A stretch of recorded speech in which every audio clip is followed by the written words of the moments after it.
أعوذ بالله من الشيطان الرجيم. بسم الله الرحمن الرحيم. ولقد كتبنا في الزبور من بعد الذكر أن الأرض يرثها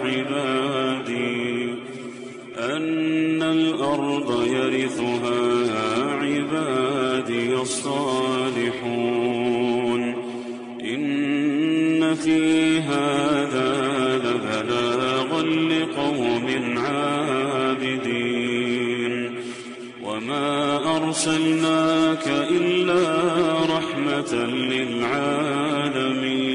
الحمد كله لله نحمده سبحانه وتعالى ونستعينه ونستهديه ونسترشده ونعوذ بالله من شرور أنفسنا وسيئات أعمالنا. من يهده الله فهو المهتدي ومن يضلل فلن تجد له وليا مرشدا. وأشهد أن لا إله إلا الله ولي الصالحين وأشهد أن سيدنا وحبيبنا عظيمنا ومولانا ودليلنا ومعلمنا وشفيعنا محمد بن عبد الله. اللهم صل وسلم وبارك على سيدنا محمد وعلى آله ومن والاه كما صليت وسلمت وباركت ربنا على آل سيدنا إبراهيم في العالمين إنك حميد مجيد. أما بعد، معاشر المسلمين، أوصيكم ونفسي بتقوى الله سبحانه وتعالى إذ يقول في محكم التنزيل: يا أيها الذين آمنوا اتقوا الله حق تقاته ولا تموتن إلا وأنتم مسلمون. يا أيها الذين آمنوا اتقوا الله وقولوا قولا سديدا يصلح لكم أعمالكم ويغفر لكم ذنوبكم ومن يطع الله ورسوله فقد فاز فوزا عظيما. اللهم اجعلني وإياكم من الفائزين فضلا منك ونعمة. أحباب رسول الله، ما زلنا مع سورة الحجرات، وسورة الحجرات التي تعلمنا كيف يمكن لنا أن نعطي لحياتنا معنى. ونقف اليوم عند النداء الخامس من الآية 12 من سورة الحجرات التي توجه المسلمين إلى أمور تتعلق بحياتهم الاجتماعية وحياة وعلاقة بعضهم ببعض.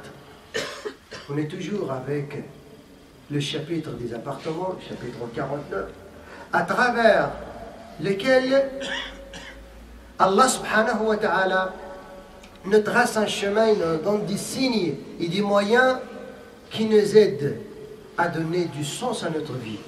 Parce qu'on cherche toujours un sens à notre vie. On essaie toujours d'adopter un mode de vie qui peut donner du vrai sens à notre vie. Et c'est l'objectif que chacun de nous, chers frères, chères sœurs, doit réaliser ici-bas, avant le delà, pour ne pas perdre sa vie dans des choses qui sont inutiles pour lui. Alors, on va s'arrêter aujourd'hui avec la cinquième recommandation, si on peut dire, et le cinquième appel de Dieu subhanahu wa ta'ala aux croyants. Et à travers cet appel, c'est le verset 12 du chapitre Les appartements, on va découvrir une relation dans notre société, une relation avec autrui. Comment puis-je prendre ces recommandations de Dieu comme un mode de vie? يقول الله سبحانه وتعالى: يا أيها الذين آمنوا، وهذا هو النداء الخامس، يا أيها الذين آمنوا اجتنبوا كثيرا من الظن.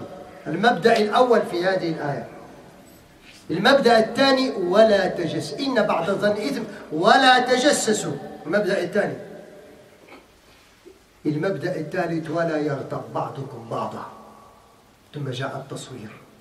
إذا قوله سبحانه وتعالى يا أيها الذين آمنوا نداء خاص للمسلمين المؤمنين أن يلتزموا بهذه المبادئ التي تجعل حياتهم لها معنى، تجعل حياتهم منظمة، تجعل حياتهم لا تلتفت يمينا ولا شمال، تجعل حياتهم مؤطرة، تجعل حياتهم مستقيمة، سائر إلى الله سبحانه وتعالى. إذن فيقول سبحانه وتعالى يا أيها الذين آمنوا، لكي تحققوا ذلك الإيمان الكامل الذي تدعونه بألسنتكم، فهذه هي العلاقة التي ينبغي أن تحكم فيما بينكم، تكون فيما بينكم. اجتنبوا كثيرا من الظن، لا يظن بعضكم ببعض شيئا ثم ينزل الأحكام بمجرد الظن، لأن بعض الظن إثم، يعني يؤدي إلى الإثم. حينما يظن الإنسان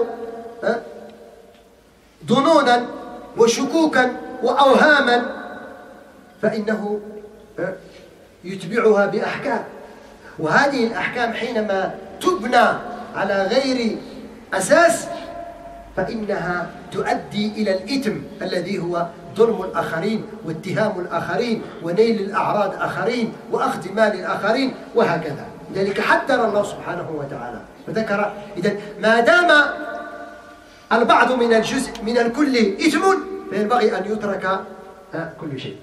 كما تعرفون الخمر فيها منافع ولكن إثمها أكبر من نفعها، فلما كان الإثم أكبر من النفع ينبغي أن تترك كلها. كذلك الظن. Allah subhanahu wa ta'ala alors nous appelle à travers ce verset 12. Il nous donne 3 principes. Le premier principe, oh ceux qui ont cru à Dieu subhanahu wa ta'ala, voilà, c'est l'appel. Évitez de trop conjecturer, de trop préjudice, car une partie de conjecture est péché. Ça veut dire arrêter de, comment dirais-je, faire des préjugés et des prescriptions et des décisions et du jugement à travers seulement des mensonges, de ce qui a été raconté, de ce que peut-être tu as compris à travers la parole de ton frère, ou de peut-être ce qu'ils t'ont transmis et tu n'es pas sûr et certain. Alors Allah subhanahu wa ta'ala nous met ce principe.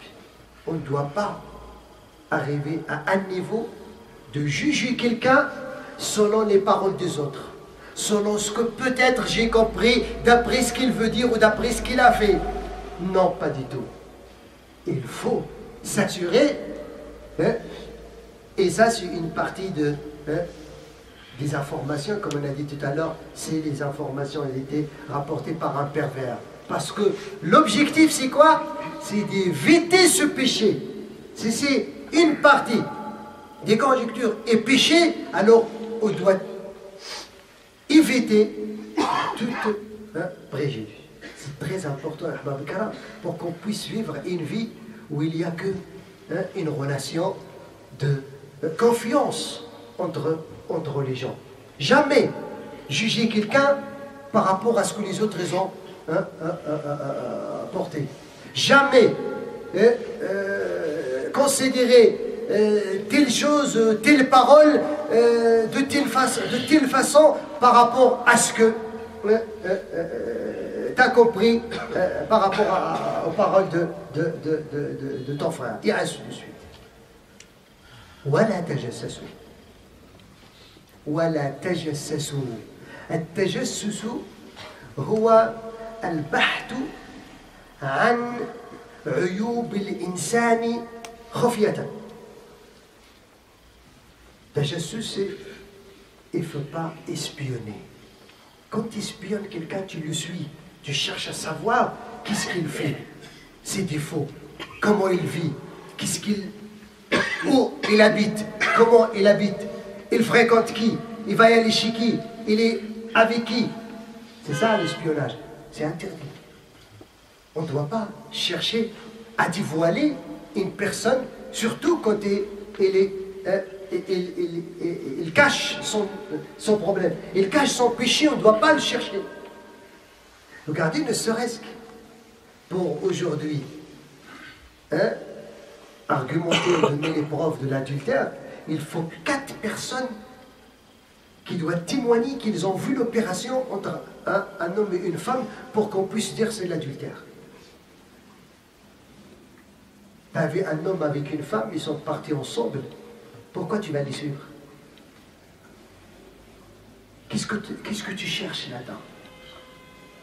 لذلك كان عمر بن الخطاب رضي الله عنه في يوم من الأيام يحرس مع عبد الرحمن بن عوف وبانت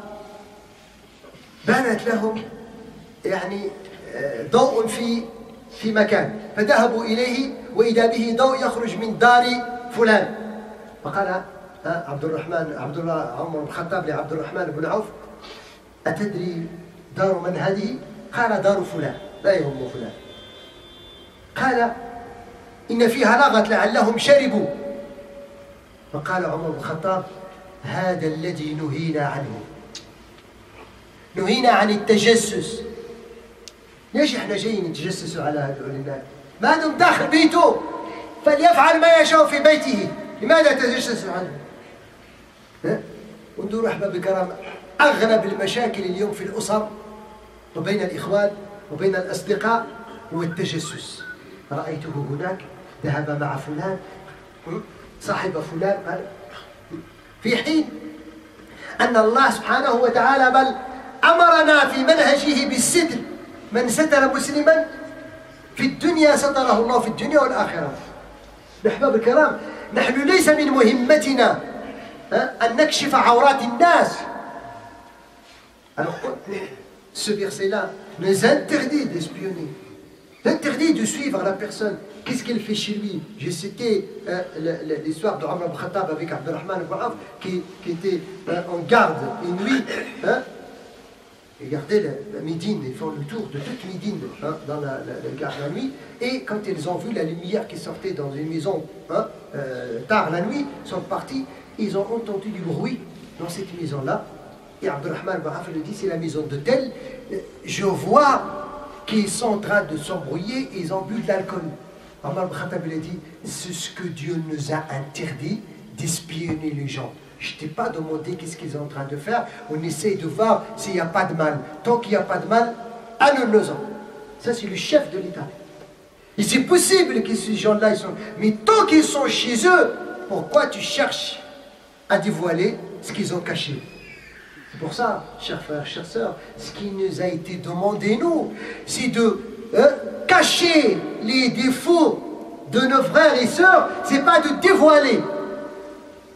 L'un de nous aujourd'hui, Ahbab al-Karam, soit disant que j'aime mon frère, il te ramène des informations pour déchirer ta famille. Tu sais mon frère, j'ai vu ta femme au marché, il a salué un monsieur, je ne le connais pas, qui habite ici, qui habite là.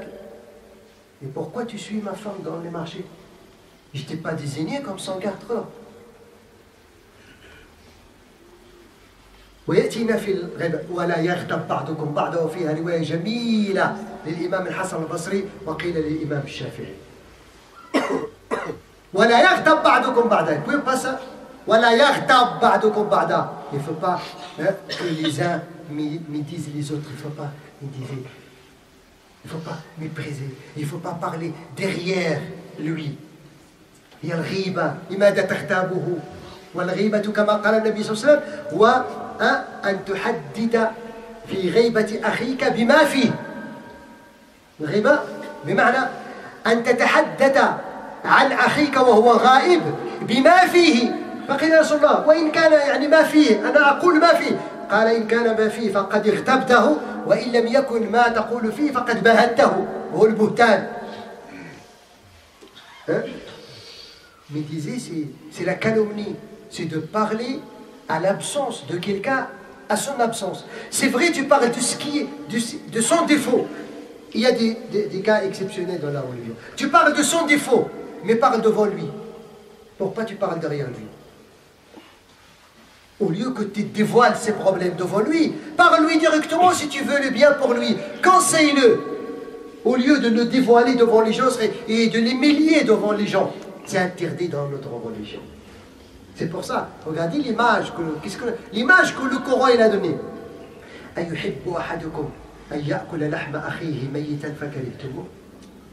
L'un de vous aimera manger la chair de son frère mort. L'exemple, Allah te donne. Est-ce que si tu vois ton frère devant toi qui est mort, tu peux manger sa chair, tu prends une fourchette et un couteau et tu coupes des morceaux? Alors quand tu parles derrière lui, c'est la même chose. Le Coran te dit. Tu dois avoir horreur de cette,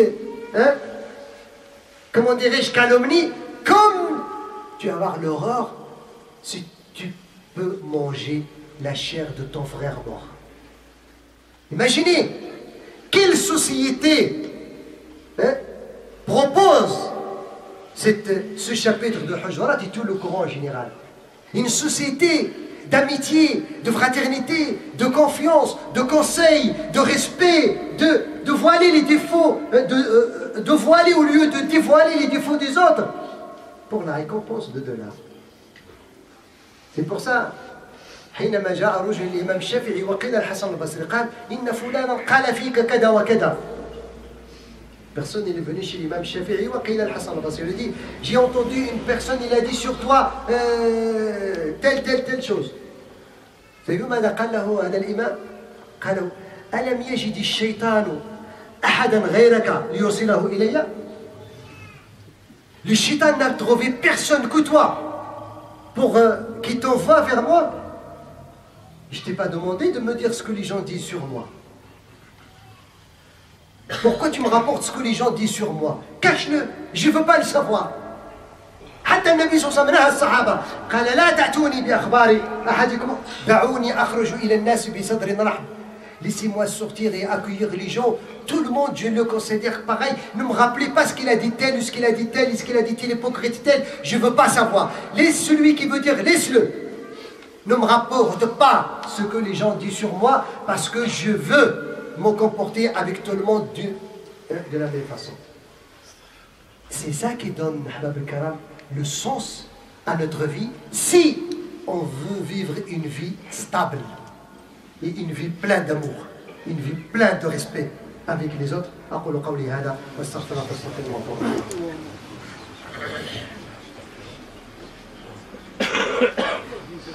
الحمد لله رب العالمين حمدا كثيرا طيبا مباركا فيه وصلى الله وسلم وبارك على سيدنا محمد وآله وصحبه أما بعد.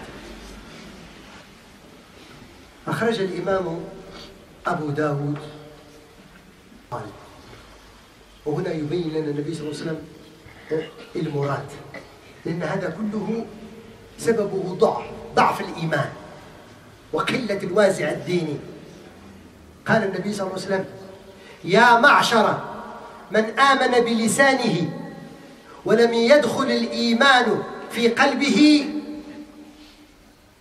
لا تغتابوا المسلمين ولا تتبعوا عوراتهم، فإنه من تتبع عورة أخيه تتبع الله عورته، ومن تتبع الله عورته فضحه ولو في بيته.